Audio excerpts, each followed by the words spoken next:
অভিভাবকদের যে কাজগুলিতে বাচ্চারা কনফিডেন্স হারিয়ে ফেলার ভয় থাকে, যেমন কিছু ভুল অভিভাবকরা করে থাকেন হঠাৎ করে না বুঝে, তার প্রভাব সন্তানের ওপর পড়ে। অনেক সময় হয়তো রাগ করে কিছু বললে বা কিছু করলে সেটার প্রভাবে সন্তানের আত্মবিশ্বাস কমে যায়। যেমন অন্য কেউ, এমনকি ভাই বোনের সঙ্গে তুলনা করবেন না আপনার সন্তানকে। বাচ্চা ইমোশনাল হয়ে যদি কখনো কাঁদে, তখন তাকে বকাবকি না করে তাকে চুপ থাকতে বলুন, কারণ এই অবস্থায় তার অনুভূতিতে আঘাত লাগার ভয় থাকে।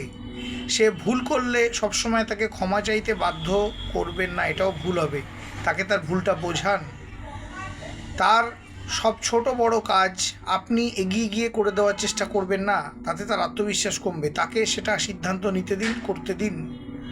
আর সন্তানের কোনো দুর্বলতা অন্য কারোর সঙ্গে শেয়ার করবেন না, তাতে তার আত্মবিশ্বাস কমে যাওয়ার ভয় থাকে। এই ভুলগুলি করবেন না, আপনিই লাভবান হবেন।